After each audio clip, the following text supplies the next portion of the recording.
नमस्कार, आप देख रहे हैं ग्रेटर जम्मू और मैं हूं आपके साथ नीतू सिंह। भारत में कोरोना ने एक बार फिर से दस्तक दी है। JN1 वेरिएंट जो है अब भारत में भी पाया गया है, जिसके कई सारे केसेस अब लगातार देखने को नजर आ रहे हैं। क्या कुछ प्रिकॉशंस लेना चाहिए इस JN1 नए वेरिएंट के लिए और किस तरह के जो आपको प्रिकॉशंस को फॉलो करना है ताकि ये वेरिएंट जो है आपको ज़्यादा नुकसान ना पहुंचा सके? इस पर बात करने के लिए हमारे साथ है डॉक्टर अरुण शर्मा। जानने की कोशिश करते हैं।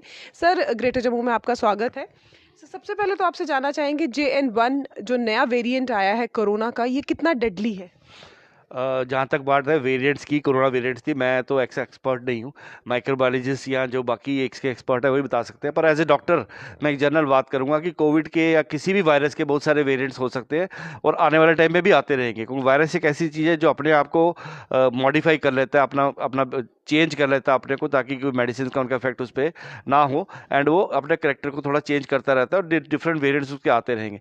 पर उनके जो जनरल फीचर्स हैं, कोविड के जो जनरल फीचर्स हैं, वो फ्लू लाइक सिंड्रोम जो है, आपको फीवर होना, सर्दी जुकाम खांसी होना, बलगम आना, या उसका अगर आपकी इम्यूनिटी कम है तो बढ़ते बढ़ते निमोनिया होना, डेथ होना। तो वो डिपेंड करता है इंसान की अपनी इम्यूनिटी पे।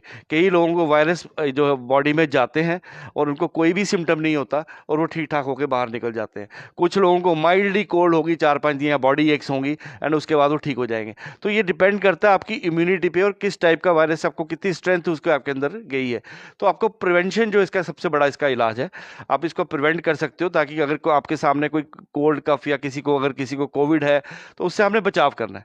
नॉर्मल कोल्ड से हम आइडेंटिफाई नहीं कर सकते देख के कि कोविड का कौन सा वेरिएंट है ये। उसको कोल्ड सिम्टम्स होंगे या खाली फीवर ही अगर होगा तो उसको थोड़ा आइसोलेट करके रखें, उससे दूर रहे, 2 गज की दूरी बना के रखें, हैंड वॉश करें, अगर उसको टच किया है हैंड वॉश करें, खाना खाने से पहले, मुंह को हाथ लगाने से पहले। तो ये सारी चीज़ें मुझे लगता है 3 साल से हम रिपीटेडली सारे हम सीख रहे हैं और सब लोग हम जान चुके हैं कि हैंड वॉशिंग की कितनी इंपॉर्टेंस है, दूरी बनाने की कितनी, जब भीड़ जहाँ रश ज़्यादा है वहाँ पे ना जाएं, दूरी बना के रखें। तो इससे अपना प्रिवेंशन हम बचाव करें। वेरिएंट आएंगे और बहुत सारे वेरिएंट आते रहेंगे और हम लोगों की इम्यूनिटी इतनी बढ़ चुकी है कि वैक्सीन की वजह से और अदरवाइज भी इंडियंस की, कि हमें इतना कोई घबराने की ज़रूरत नहीं है। बट अगर हम अपना प्रिकॉशंस नहीं लेते हैं तो फिर तो हमारी अपनी गलती है वो।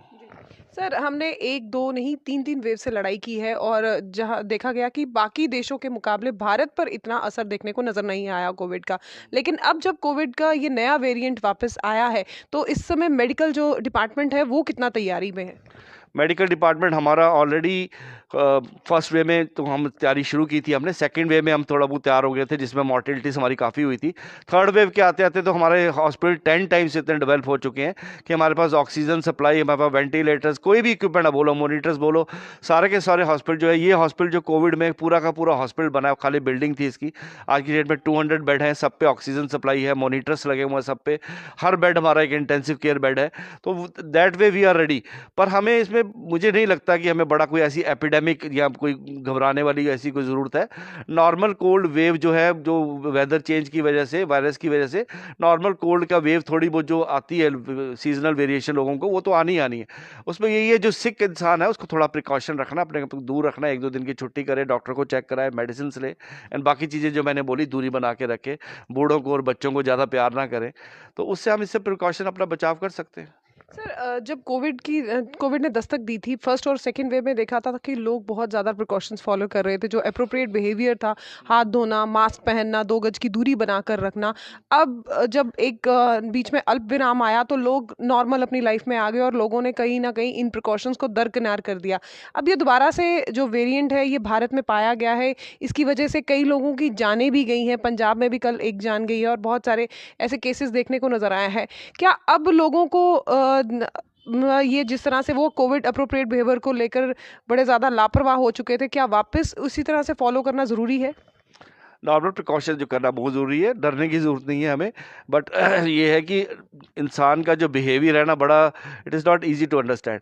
जब कोविड स्टार्ट हुआ था तो फर्स्ट टाइम जब लॉकडाउन हुआ तो ऐसा, मतलब हिस्ट्री में पहली बार हुआ था कि इतना बड़ा पूरा यूनिवर्स, पूरी अर्थ में तो पूरा सब के सब कंट्रीज जो लॉक हो गई थी, बंद हो गई थी, लोग घरों में रह गए थे, डेथ्स होना शुरू हो गई थी, तो लोग घबरा गए थे। इवन लोग अपने नियर एंड डियर वंस को, उनको टच करने से भी घबराते थे, उनके फ्यूनरल में, लास्ट राइट्स पे जाने से भी घबराते थे। पर आस्ता-आस्ता जब सेकंड वेव, थर्ड वेव के बाद स्लोली एंड स्टेडीली एपिडेमिक कम हुई एंड लोग इससे यूज्ड टू हो गए, तो वो कहते हैं कुछ नहीं, हमारी इम्यूनिटी ठीक है, मास्क डाला उन्होंने बंद कर दिया। पर अकॉर्डिंग टू सिचुएशन हमें वापस अपने आप को करना चाहिए। अगर आपको लगता है कि आपको कुछ ऐसे सिम्पटम्स डेवलप हो रहे हैं तो चेकअप जरूर कराएं। आप मास्क पहन सकते हैं अगर आपके पास ज़्यादा भीड़ या ज़्यादा लोग अगर आ रहे हैं। अगर आप अकेले हैं, घर में हैं, तो कोई बात नहीं, मास्क मत पहने। खासतौर पे मैंने कहा आपको ओल्ड एज, जिसको ओल्ड एज है या जिनको ऑलरेडी कोई डिजीज़ है या कुछ छोटे बच्चे हैं, उनसे थोड़ा सा हमें प्रिकॉशंस हमें रखने चाहिए, क्योंकि उनकी इम्यूनिटी थोड़ी कम होती है। खाना फ्रेश खाएं जिससे आपकी इम्यूनिटी बनी रहे, ग्रीन लीफी वेजिटेबल्स हो गई, पानी आप प्रॉपर क्वांटिटी में लें, बाहर का खाना ना खाएं। हमारी इम्यूनिटी अगर अच्छी होगी, वायरस हमारे आगे पीछे बैक्टीरिया वायरस बहुत सारे हैं, हम उनसे बच सकते हैं। सर, जहाँ एक टाइम था कि कोविड के दौरान जो ऑफलाइन मोड से ऑनलाइन मोड कर दी गई थी क्लासेस, अब जब है, अब फिर से ऑफलाइन मोड पे क्लासेस स्टार्ट हुई हैं, तो बच्चों का स्कूल आना जाना तो रहता ही है। बच्चों को किस तरह की जो है ये प्रिकॉशंस फॉलो करने चाहिए, क्योंकि दस्तक तो दी है, कहीं ना कहीं ये घबराने वाली कंडीशन भी है। नहीं, इतना घबराने की बात नहीं है। हमारी एपिडेमोलॉजी जो है, स्टडीज़ जो साइंटिफिक स्टडीज़ हैं, वो नंबर ऑफ पेशेंट्स के हिसाब से देखते हैं कि ग्रोथ हो रही है। डेली बेसिस पे हम जज कर सकते हैं कि हमारी एपिडेमिक शुरू हो रही है कि नहीं हो रही है। अभी ऐसी कोई एपिडेमिक वाली कोई बात नहीं है, इक्का दुक्का केसेस हैं। ऐसा कोई घबराने की ज़रूरत नहीं है कि हमें ये एकदम से सडनली एक दिन में बहुत सारी राइज नहीं करेगी। अगर ऐसे केसेस कुछ बढ़ना शुरू भी होते हैं तो गवर्नमेंट के पास बहुत सारे मेजर्स हैं। लॉकडाउन एक लास्ट स्टेप है जो किया जा सकता है, बट वो इनिशियल फेज में ऐसा कुछ नहीं है। बच्चों को पेरेंट्स वो एजुकेट कर सकते हैं, पेरेंट्स एंड टीचर्स। क्लासरूम में हैंड हाइजीन एंड अपने आप को क्लीन कैसे रखना, बेंचेस पे आपने बैठना, इकट्ठे होकर ग्रुप में ज़्यादा नहीं बैठना, धूल मिट्टी में ज़्यादा खेलने के बाद हैंड वॉश करना, फ्रेश फ्रूट्स वगैरह खाना। I think children are better controlled by teachers and parents. अगर पेरेंट्स उनको कोई बात बोलते हैं तो वो सुनते हैं, टीचर्स कोई बात बोलते हैं तो बच्चे सुनते हैं। उनके अपने जो ग्रुप्स में उनसे डिस्कशंस वगैरह किया जा सकता है, कोविड के बारे में, कोल्ड के बारे में पढ़ाया जा सकता है उनको।